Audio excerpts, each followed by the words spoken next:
Welcome to Weaves of Waves. Well, I haven't done a podcast in a long time.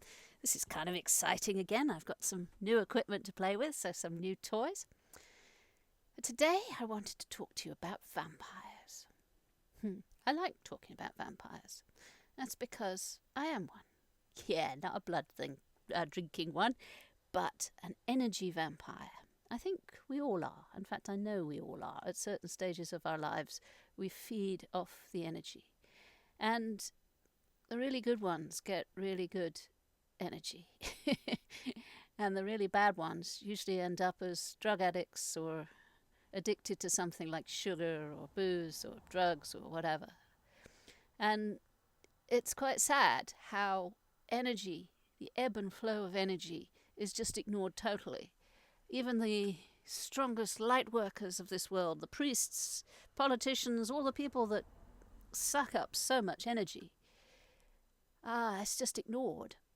So it's kind of been a thing for me since I was a teenager. You see, when I was a teenager, I used to cause trouble and feed off that. That's normal teenager stuff. But you look around and you see so many energy-starved people. People are absolutely starving for their food, which they can eat and eat and eat, and you don't get enough energy from the food that we're eating these days. Now, that's a whole different subject. But the food that is being consumed is not enough. I can eat chocolate these days and think, where's the energy in it? I need to go out and seek my energy. Now, energy does not have to be stolen from another person. So you can be an energy vampire and not feed off people. Now, how about that for one? In fact, people are kind of a rotten source because everybody's fighting for scraps. It really is that level. It's like, if somebody comes back and they're full of themselves and, I managed this, and everyone flocks around and sucks them dry. And it's like, that wasn't very nice. So if you recognize yourself as an energy vampire, it kind of takes a little bit of morality and ethics to stop bloody doing it. Stop feeding off people that didn't invite you in. Now, there's a lot of people who suffer from too much energy, and they're lovely because they're like bubbling up and overflowing, and sometimes they can be sick. It's like constipation. It all gets stuck inside them.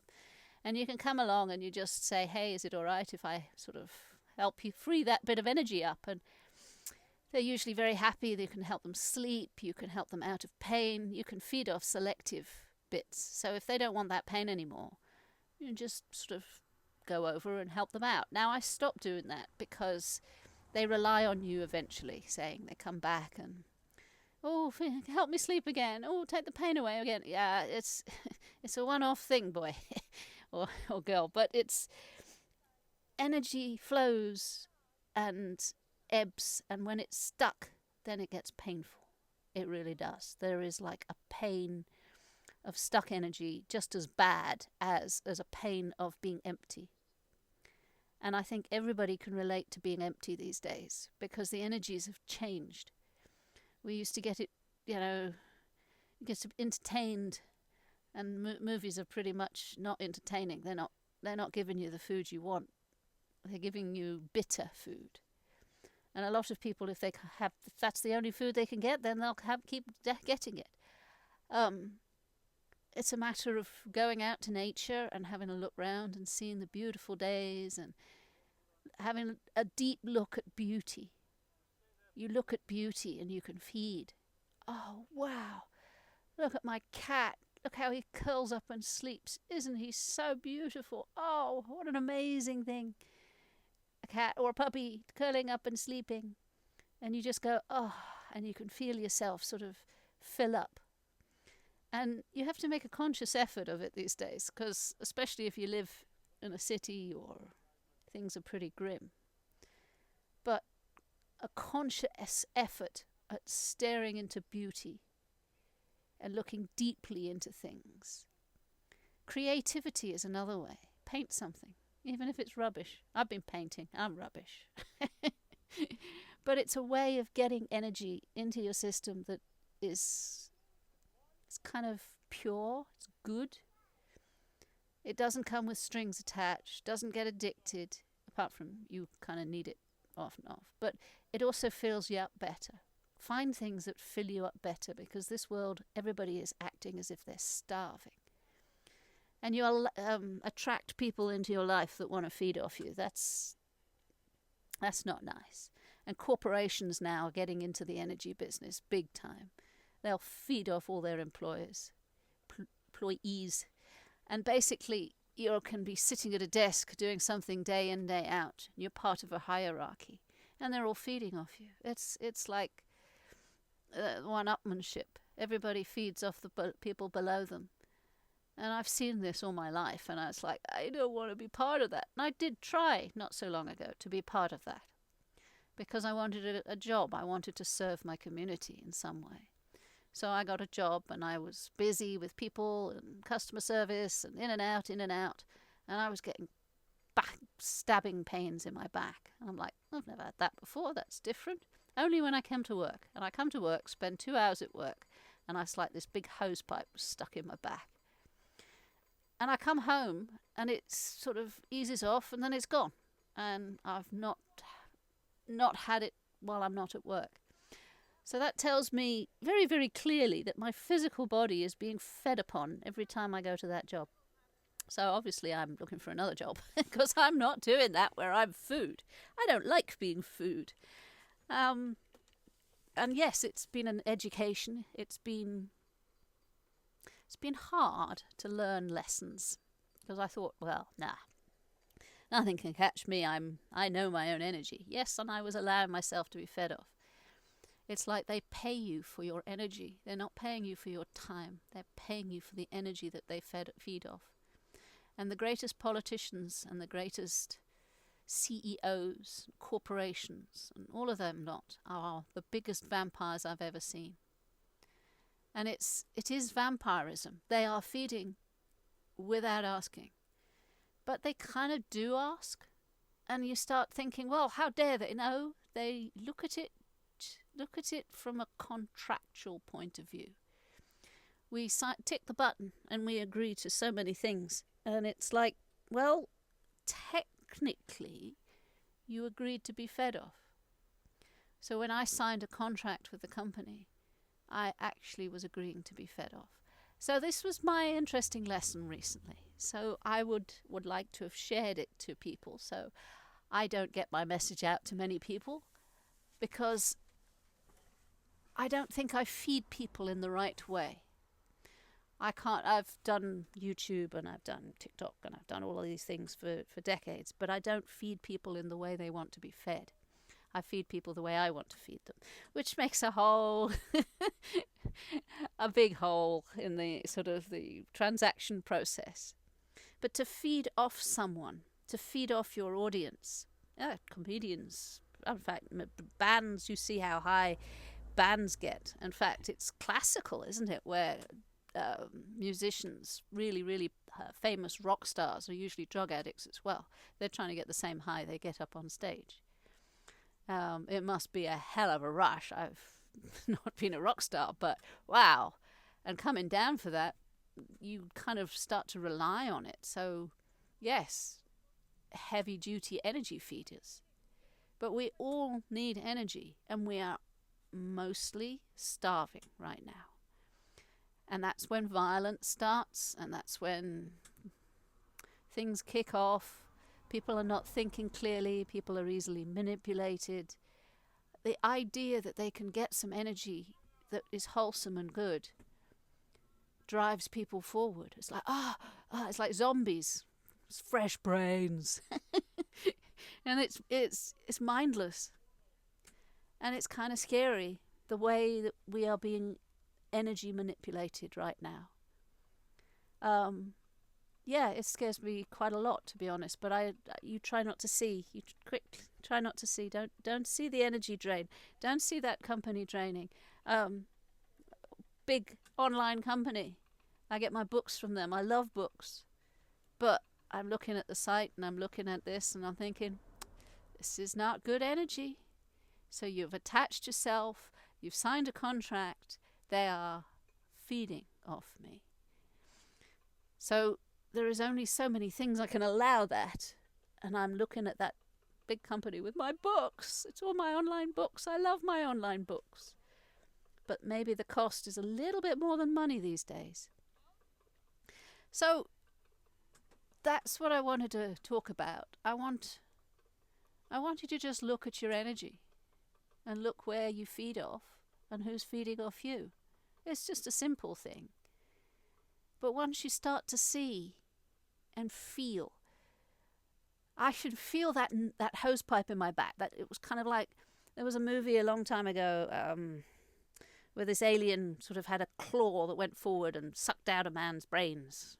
It was quite a funny film, I think. But that claw went into my back and it acted like a hose pipe, and it was actually sucking out into my back, into my system, and it knocked me for 6. I had colds, I had fever, my immune system dropped, I was stressed. It was like, whoa, panic attacks, high blood pressure. Jeepers. Just from a huge energy loss every time I went into work. And I did 8-hour, 9-hour days. But by about 3 or 4 hours in, that was well and truly burning. It was like a burn in the shoulder. Wow. Not experienced that before. And I've experienced an awful lot with energies.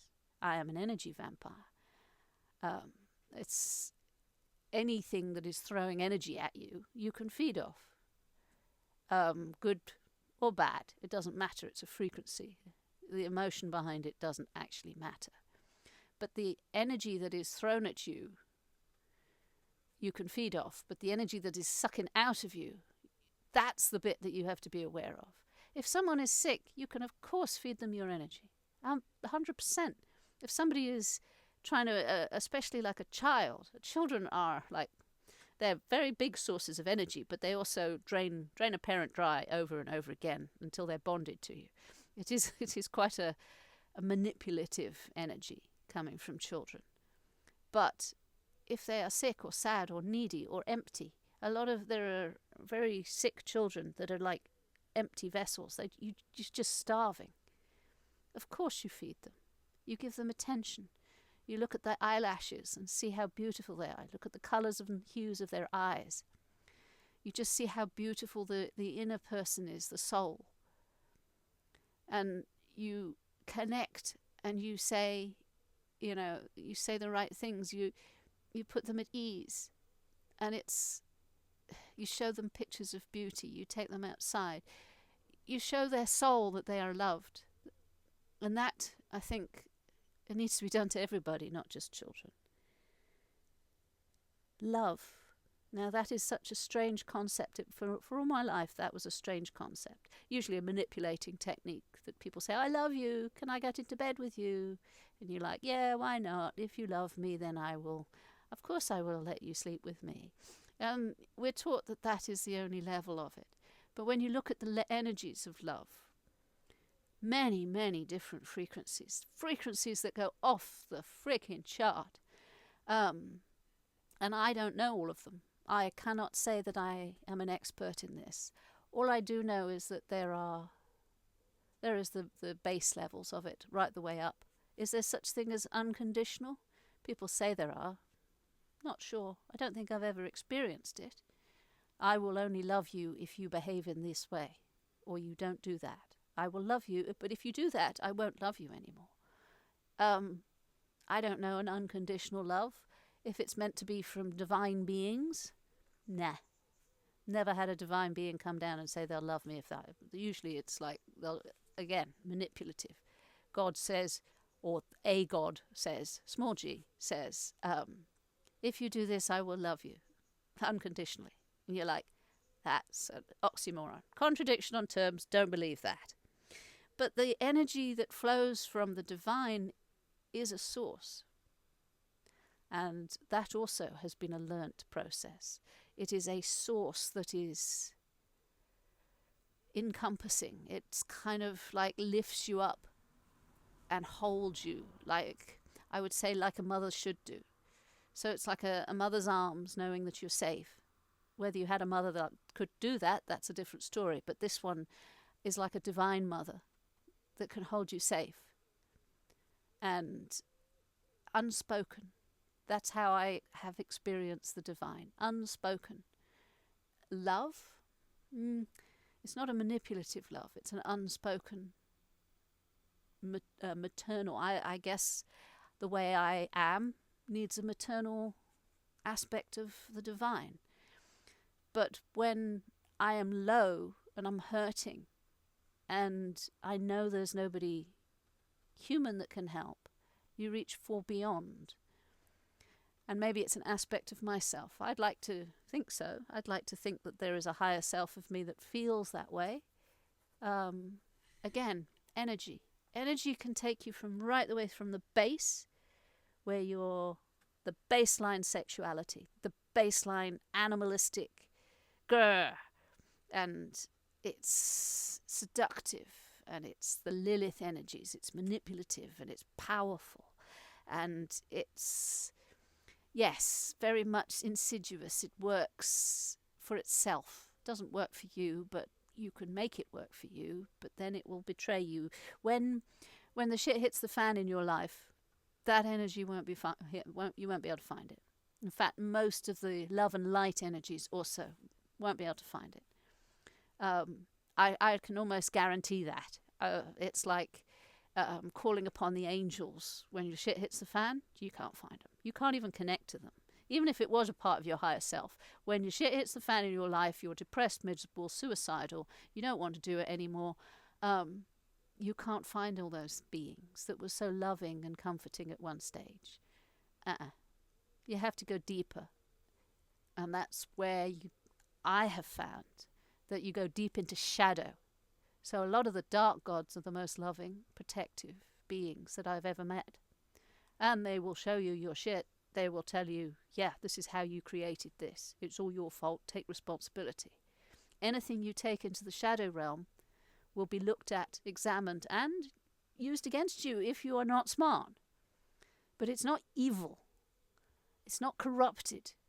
Shadows are not evil or corrupted. The shadows that are in you are not evil and corrupted. The corruption starts on the outside, and it plants a seed. And you watch the seed get angry. And the anger is actually quite reassuring. The anger is a good thing in a lot of ways. You get angry that you've been infected. Fuck off. Get out of my body.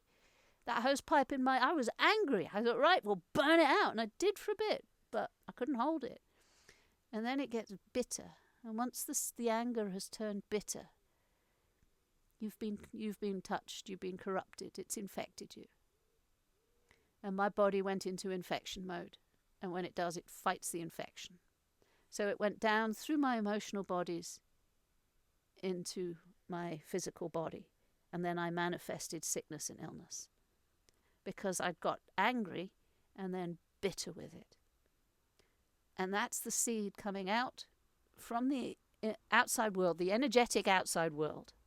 You may not be able to see it, but you know it's there. I will put money on the fact that most people know when corruption is about, but they choose not to see it. So your instinct is still there. You are human. We've been fighting off corruption in various forms all our lives. And when you come across a corrupted human, you know damn well that that is poison, bitterness, unclean. And that human has been poisoned. And it's like, wow, whatever comes out of your mouth, whatever comes out of your being, whatever is frequencied out of your energy body, is something that corrupts and is unclean. And it's kind of sad. There are people that feel to me like they've lost their souls. Soul loss. And I grieve for them because I probably was one of them in another lifetime. What do you mean, probably? Yes, I believe in lifetime after lifetime. But yes, to lose your soul is to lose the being of you that is bigger than this. To use the word soul perhaps is a religious term, but I think higher self is a cold term and a bit too new agey. So the watcher, to lose the watcher, to lose the connection to the divine, all of that, well, however you want to put it. But these people have lost their souls, and it hurts, and you want to reach for them, you want to make it all better, you want to heal them. It doesn't actually work. Well, maybe it does, but it has never worked for me. I think once you have signed that contract, there's no real going back. Okay, I've done nearly 21 minutes here, spouting my bollocks. If you're interested, please like and subscribe or do whatever. Love you lots. Take care of yourselves. Bye now.